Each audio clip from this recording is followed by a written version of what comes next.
আবাস যোজনা ঘর তৈরির টাকা দেওয়া নিয়ে এই মুহূর্তে নবান্ন থেকে দেওয়া হলো 3টি গুরুত্বপূর্ণ আপডেট। বন্ধুরা, খুবই দুঃখের সাথে জানাতে হচ্ছে যে এইবারে মে মাসে যে দ্বিতীয় কিস্তির টাকাটি দেওয়ার কথা রয়েছে সেই ক্ষেত্রে সকলে কিন্তু এই দ্বিতীয় কিস্তির টাকা পাবেন না। প্রচুর মানুষের নাম কিন্তু ইতিমধ্যেই ছাঁটাই হয়ে গেছে লিস্ট থেকে এবং এই নাম বাতিলের কাজ চলছে এখনও। এর সাথে গত 13ই মে আপনাদের আবাস যোজনা প্রাপ্য টাকা এবং PWL ক্যাটাগরির যে সমস্ত উপভোক্তা রয়েছেন তাদের জন্য কিন্তু একটি বিশেষ আপডেট দিয়েছেন মাননীয় মুখ্যমন্ত্রী মমতা বন্দ্যোপাধ্যায়। কী বলেছেন ওই আপডেটে সেটাও আপনাদের সাথে আলোচনা করব আজকের এই ভিডিওতে। এছাড়াও নবান্ন তরফে একটি বিশেষ নির্দেশনামা জারি করা হয়েছে এই বাংলার বাড়ির ঘর তৈরি সম্পর্কে, যে নির্দেশ না মেনে ঘর বানালে কোনোভাবেই মিলবে না দ্বিতীয় কিস্তি।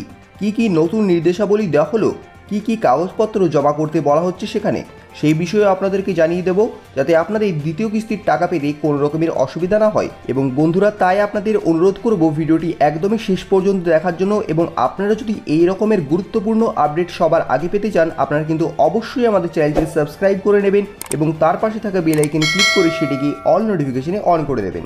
দেখুন বন্ধুরা, প্রথম যে আপডেট সেখানে কিন্তু দেখুন লেখা রয়েছে মিটিং অফ PNRD ডিপার্টমেন্ট।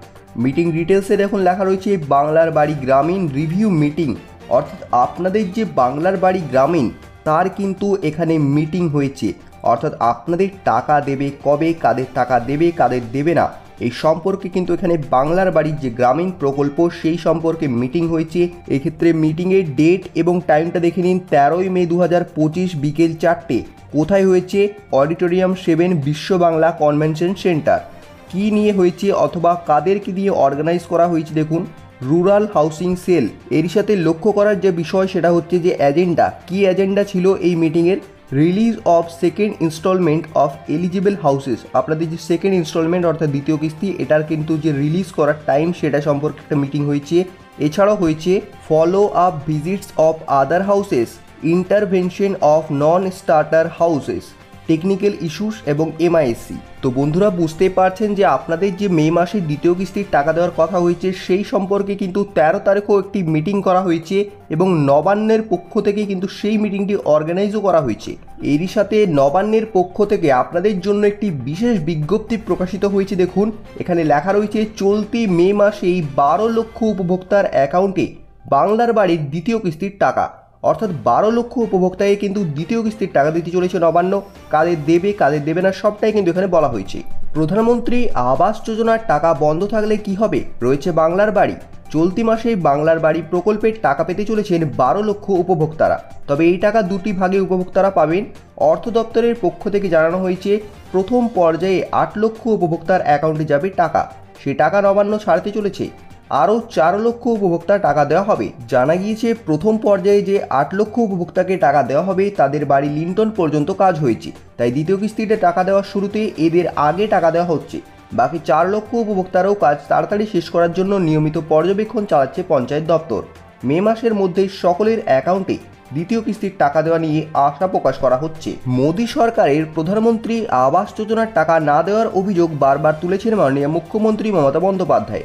রাজ্য নিজের খরচে বাংলার প্রান্তিক মানুষদের জন্য বাড়ি তৈরির কথা জানিয়েছিল মুখ্যমন্ত্রী মমতা বন্দ্যোপাধ্যায়ের সরকার। 1,20,000 টাকা করে দেওয়া হচ্ছে উপভোক্তাদের। মোট 28 লক্ষ উপভোক্তার মধ্যে গত বছরের মধ্যে প্রথম কিস্তি 60,000 টাকা করে পাঠিয়েছে রাজ্য। রাজ্যের জারি করা স্ট্যান্ডার্ড অপারেটিং প্রসিডিওর মেনে লিন্টন তৈরি করলে তারপরে কিন্তু একজন উপভোক্তাকেই দ্বিতীয় কিস্তির টাকাটি দেওয়া হয়। জানা গিয়েছে রাজ্যের নিয়ম মেনে প্রায় 8 লক্ষ উপভোক্তা লিন্টন পর্যন্ত কাজ সম্পন্ন করেছেন, কিন্তু 20,000 উপভোক্তা বাড়ি তৈরির কাজই কিন্তু শুরু করতে পারেননি, কারো আবার লিন্টন পর্যন্ত কাজ হয়নি। অর্থ দপ্তর সূত্রে জানা গেছে প্রথম পর্যায়ে যে 8 লক্ষ উপভোক্তাকেই দ্বিতীয় কিস্তির টাকা দিতে প্রায় 4,800 কোটি টাকা খরচ হচ্ছে। এই অর্থ বরাদ্দ নিয়ে পঞ্চায়েত দপ্তরের সঙ্গে নবান্নের শীর্ষ কর্তারা বৈঠক করেছেন। খুব তাড়াতাড়ি এই দ্বিতীয় কিস্তির টাকাটি ছাড়া হবে। মুর্শিদাবাদেও অশান্তির জেরে ক্ষতিগ্রস্ত 300 পরিবারকে বাংলার বাড়ির এই প্রকল্পের আওতায় ঘর দেওয়া হবে। তাদেরও কিন্তু প্রথম কিস্তির টাকাটি দেওয়া হবে বলে নবান্ন সূত্রে খবর। অর্থাৎ বুঝতেই পারছেন যে মে মাসে কিন্তু আপনাদের দ্বিতীয় কিস্তির টাকা ঢুকছে। এরই সাথে নবান্ন তরফে আনন্দবাজার পত্রিকায় একটি বিজ্ঞপ্তি প্রকাশিত হয়েছে, যেখানে কিন্তু হেডলাইনে লেখা রয়েছে টাকা পেয়েও বাড়ি না করায় আইনি পদক্ষেপ। কি রয়েছে দেখুন সেই আপডেটে। আবাস যোজনা প্রকল্পে বাড়ি তৈরির জন্য সরকারি অনুদান পেয়েও যারা এখনও পর্যন্ত বাড়ি তৈরির কাজ শুরু করেননি তাদের চিহ্নিত করার কাজ শুরু করল দক্ষিণ 24 পরগনা জেলা প্রশাসন। প্রয়োজনে আইনি পদক্ষেপ করার কিন্তু চিন্তাভাবনা চলছে। জেলা প্রশাসনের একজন আধিকারিক জানান 2016 থেকে 2022 সাল পর্যন্ত 7,528 জন উপভোক্তা বাড়ি তৈরির টাকা পেয়েও বাড়ি তৈরি করেননি। এর মধ্যে 6,458 জন বাড়ি তৈরির উপভোক্তার কোনো হদিশই পাওয়া যায়নি। বেশিরভাগ উপভোক্তা মারা গেছেন, কেউ কেউ আবার নিখোঁজ। বাকি 1,072 জন উপভোক্তা বাড়ি তৈরির সামর্থ্য রয়েছে, উপভোক্তা নিজেও রয়েছেন, তবুও কিন্তু তারা বাড়ি তৈরি করছেন না সরকারি টাকায়। প্রশাসন সূত্রে খবর, জেলার 29টি ব্লকে এমন উপভোক্তাদের সঙ্গে কথা বলা হবে সরকারের কাছ থেকে টাকা পাওয়ার পরও কেন বাড়ি তৈরির কাজে হাত দেননি তা জেনে প্রয়োজনীয় ব্যবস্থা নিতে ব্লক আধিকারিকদের নির্দেশ দেওয়া হয়েছে। প্রয়োজনে এফআইআরও হতে পারে। জেলা প্রশাসনের এক আধিকারিক বলেন, 2 বছর আগে টাকা পেয়েও বেশ কয়েকজনের বাড়ির কাজে হাতই দেননি। 2016 থেকে 2022 সালের মধ্যে 2 কিস্তির টাকা পেয়ে গেছেন, অথচ বাড়ি তৈরি করেননি। জেলায় এমন উপভোক্তার সংখ্যা 7,528 জন। 2012 সালে সমীক্ষার পরে 2015 সালে প্রকাশিত পার্মানেন্ট ওয়েটিং লিস্ট ধরেই বাড়ি বরাদ্দ হয়েছে। 2017 সালে ফের সমীক্ষা হয়েছে, কারণ সেই সময়ে অভিযোগ হয়েছিল অনেক যোগ্য উপভোক্তা তালিকার বাইরে রয়েছে। এবারে তৈরি হয়েছে আবাস প্লাসের নতুন তালিকা। নতুন নিয়মে উপভোক্তাদের সঙ্গে নামের সঙ্গে যে আধার কার্ড, তাদের ব্যাংক অ্যাকাউন্ট এবং তাদের 100 দিনের প্রকল্পের জব কার্ডও কিন্তু সংযুক্তি করা হয়েছে। নিয়ম হলো, বাড়ির প্রথম পর্যায়ের কাজ শেষ হয়ে গেলে তার ছবি সরকারি পোর্টালে আপলোড করতে হবে, এরপরেই দ্বিতীয় কিস্তির টাকা মিলবে। আধিকারিকরা জানান, বাড়ি বাড়ি তদন্ত করে একটি রিপোর্ট তৈরি করা হবে। সেই রিপোর্ট কেন্দ্রীয় সরকারের কাছে পাঠানো হবে, যার নির্দেশ আসবে সেই মতো কিন্তু প্রশাসন ব্যবস্থা নেবে। 2024 থেকে 2025 অর্থবর্ষে দক্ষিণ 24 পরগনার 29টি ব্লকে 1,44,000 উপভোক্তা রাজ্য সরকারের উদ্যোগে বাড়ি তৈরির প্রথম কিস্তি যে 60,000 টাকা করে পেয়েছেন।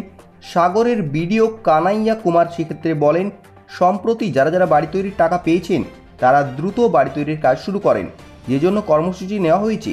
জেলাশাসক সুমিত গুপ্ত বলেন, যারা আবাসের টাকা পেয়েও বাড়ি তৈরি করেননি তাদের থেকে প্রশাসন টাকা ফেরত নেবে। হ্যাঁ বন্ধুরা, টাকা কিন্তু ফেরত নেবার কথা হচ্ছে। কেউ টাকা দিতে না চাইলে তদন্ত করে প্রশাসনিক ব্যবস্থা নেওয়া হবে। তবে যে সমস্ত উপভোক্তা মারা গেছেন সেই ক্ষেত্রে আমাদের কিছুই করার নেই। বন্ধুরা, শুধুমাত্র আনন্দবাজার নয়, এক্ষেত্রে এই সময় পত্রিকাতেও কিন্তু নবান্ন আরেকটি বিজ্ঞপ্তি প্রকাশিত হয়েছে, যেখানে কিন্তু হেডলাইনে আবার বলছে, আবাসের টাকা পেয়েও হয়নি বাড়ি, টাকা ফেরতের নোটিশ। কেন্দ্রকে টক্কর দিতে সাত তাড়াতাড়ি অনুমোদন হয়ে যাচ্ছে বাংলার বাড়ির টাকা। প্রথম কিস্তির টাকা ঢুকেও যাচ্ছে উপভোক্তার অ্যাকাউন্টে, কিন্তু বাড়ি তৈরি শুরু হচ্ছে কি? অধিকাংশ ক্ষেত্রে দেখা যাচ্ছে বাড়ি তৈরির টাকা খরচ হয়ে যাচ্ছে অন্য কোনো খাতে। এর পিছনে বিভিন্ন কারণ থাকলেও গোটা পরিস্থিতি নিয়ে অস্বস্তিতে প্রশাসনিক আধিকারিকরা। বিশেষ করে বিডিওদেরই প্রশ্নের মুখোমুখি হতে হচ্ছে বেশি করে। বিষয়টি নিয়ে এবার নড়েচড়ে বসেছে প্রশাসন। পঞ্চায়েত দপ্তরের সমিতির সভাপতি এবং অন্যান্য ধর্মঘটকরাও এই বিষয়ে খোঁজ খবর নেওয়া শুরু করেছেন। যারা বাংলার বাড়ির প্রথম কিস্তির টাকা পেয়ে গেছেন তাদের দ্রুত বাড়ি তৈরির কাজ শুরু করতে হবে বলে জানিয়ে দেওয়া হয়েছে। কারা কারা এই টাকা পেয়েছেন তার তালিকা বানানো শুরু হয়ে গেছে ব্লক প্রশাসনের তরফে। এই নিয়ে এবারে কড়া পদক্ষেপ নিতে চলেছে আরামবাগ ব্লক প্রশাসন। বিডিও অফিস ও পঞ্চায়েত সমিতির অফিস সূত্রে জানা গেছে, ইতিমধ্যেই উপভোক্তাদের ব্লক প্রশাসনের তরফ থেকে নোটিশ পাঠানোর পাশাপাশি স্থানীয় পঞ্চায়েতগুলিকেও রিপোর্ট পেশের নির্দেশ দেওয়া হয়েছে। যারা এখনও পর্যন্ত বাড়ি তৈরির কাজ শুরু করেননি তারা যাতে তাদের প্রথম কিস্তির টাকাটি ফেরত দেন সেই বিষয়ে তৎপরতার সঙ্গে কাজ শুরু করেছে আরামবাগ ব্লক প্রশাসন। জানা গেছে, আরামবাগ ব্লকের প্রায় প্রত্যেকটি পঞ্চায়েতে 6-7 জন করে আবাসের প্রথম কিস্তির টাকা পাওয়ার পরও বাড়ি তৈরি করেননি। কেন বাড়ি তৈরি শুরু করেননি এরা, সে বিষয়ে তদন্ত শুরু করেছে ব্লক প্রশাসন। প্রসঙ্গত, দ্বিতীয় কিস্তিতেও প্রত্যেক উপভোক্তাকে 60,000 টাকা করে পাঠাবে সরকার। এর জন্য প্রায় 7,200 কোটি টাকা বরাদ্দ করা হয়েছে। প্রশাসনিক সূত্রে জানা গেছে, দ্বিতীয় কিস্তির টাকা তাদেরকেই দেওয়া হবে যারা অন্তত বাড়ি তৈরির কাজটি শুরু করেছেন। প্রথম কিস্তির টাকা দিয়ে বাড়ি তৈরির কাজ বেশ কিছুটা এগিয়ে গেলে পুরো কাজটি খতিয়ে দেখার পরেই মিলবে দ্বিতীয় কিস্তির অর্থের বরাদ্দ। এই সরকারি প্রকল্পে জালিয়াতি ঠেকাতে শুরু থেকেই নানা রকমের সতর্কতামূলক পদক্ষেপ নিয়েছে রাজ্য সরকার। আসলে এর আগে তরুণের স্বপ্ন প্রকল্পে একের পর এক অর্থ বেহাত হওয়ার ঘটনা কিন্তু ঘটতে দেখা গেছে। অ্যাকাউন্ট থেকে টাকা গায়েব হয়ে অন্য অ্যাকাউন্টে ঢুকে যাওয়ার ঘটনা রয়েছে। সেই সব থেকে শিক্ষা নিয়ে এবারে কড়া পদক্ষেপ নিতে চলেছে রাজ্য প্রশাসন। আবাস প্রকল্পে ফিরিয়ে নেওয়া অর্থের জন্য পৃথক অ্যাকাউন্ট অর্থাৎ deduct recoveries head of account খোলার সিদ্ধান্ত নিচ্ছে রাজ্য প্রশাসন। এই বিষয়ে আরামবাগের বিডিও সুব্রত মল্লিক বলেন, কারা কারা বাড়ি করেননি সেই বিষয়ে সুনির্দিষ্ট কোনো তথ্য আমার হাতে আসেনি। তবে যারা যারা বাড়ি করবেন না তাদের আইনি নোটিশ ও টাকা ফেরতের নোটিশ পাঠানো হচ্ছে। যারা এখনও পর্যন্ত বাড়ি তৈরির কাজ শুরু করেননি তাদের নামের তালিকা প্রকাশ করা হবে। গাফিলতি থাকলে তাদের টাকাও কিন্তু ফেরত দিতে হবে। আরামবাগ ব্লকের 15টি পঞ্চায়েতের মধ্যে প্রায় প্রত্যেকটি পঞ্চায়েত এলাকাতেই অনেকেই বাড়ি করেননি। সমস্যাটা কোথায় হচ্ছে? জানা গিয়েছে যারা যারা বাড়ি তৈরি করতে পারেননি তাদের বিভিন্ন সমস্যা রয়েছে। সবাই যে ইচ্ছাকৃতভাবে বাড়ি তৈরি করেননি তা কিন্তু নয়। আরামবাগ পঞ্চায়েতের সমিতির সভাপতি শিশির সরকার বলেন, এদের কারো হয় নিজস্ব জায়গা নেই, কারো অথবা যৌথ জায়গায় সমস্যা হচ্ছে, অনেকের আবার জমিই নেই। আমরা তাদের বলেছি অন্য এলাকায় সরকারি জমি যা খাস জমি হিসাবে চিহ্নিত সেগুলো পাট্টা দেওয়া হবে। সেক্ষেত্রে কেউ কেউ আবার নিজের ভিটেমাটি ছেড়ে চলতে চাইছেন না। অনেকের ক্ষেত্রে দেখা যাচ্ছে বাড়ি তৈরির মালপত্রের এতটাই অগ্নিমূল্য যে খরচে কুলিয়ে উঠতে পারছেন না উপভোক্তারা। লেবারেরও কিন্তু প্রচুর সমস্যা দেখা হয়েছে। বাংলার বাড়ি প্রকল্পের টাকা পেয়েছেন মুন্সি হাফিরুজ রহমান, করিম শেখ, শেখ সাদ্দাম আলী সহ একাধিক জন, কিন্তু এরা অনেকেই এই রকমের সমস্যায় বাড়ি তৈরির কাজ শুরু করতে পারেননি। তবে সঠিক কারণ কি তা নিয়ে তদন্ত করবে বিডিও প্রতিনিধি দল। সেক্ষেত্রে গাফিলতি প্রমাণিত হলে তাদের অবশ্যই টাকা ফেরত দিতে হবে। এর জন্য কিন্তু কড়া পদক্ষেপ করা হবে বলে ব্লক সূত্রে জানা গেছে। তো সবার শেষে এটাই বলবো যে যারা যারা এখনও পর্যন্ত আবাস প্রকল্পের টাকাটি পেয়েও বাড়ি তৈরির কাজটি শুরু করেননি তারা কিন্তু অবশ্যই শুরু করে নিন খুবই তাড়াতাড়ির মধ্যে, কারণ প্রথম কিস্তির টাকাটি পাওয়ার পর এবার আপনাদের কিন্তু দ্বিতীয় কিস্তির টাকা দেওয়ার পালা রয়েছে। মে মাসে আপনাদের প্রথম কিস্তির টাকাটি যে দিয়েছে সেটা নিয়ে আপনারা বাড়ির লিন্টন পর্যন্ত গাঁথনি করেছেন অথবা ঢালাই করেছেন সেটা কিন্তু আপনাকে দেখাতে হবে। এটা দেখানোর পরেই কিন্তু আপনাকে দ্বিতীয় কিস্তির টাকা দেওয়া হবে। এবং এই যে দ্বিতীয় কিস্তি সেটা কিন্তু ছাড়া হচ্ছে প্রায় 8 লক্ষ উপভোক্তার জন্য, কিন্তু 4 লক্ষ উপভোক্তাকে বর্তমানে দ্বিতীয় কিস্তির টাকা দেওয়া হচ্ছে না, কারণ তারা বাড়ি তৈরি করছেন না। এবার তাদেরকেও যে বাড়ি তৈরির টাকা দেওয়া হবে না এমনটা কিন্তু নয়, কিন্তু তারা মে মাসে পাবেন না। তো সকলেই যখন টাকা পাচ্ছেন আপনাদেরও টাকা নিতে অসুবিধা কোথায়?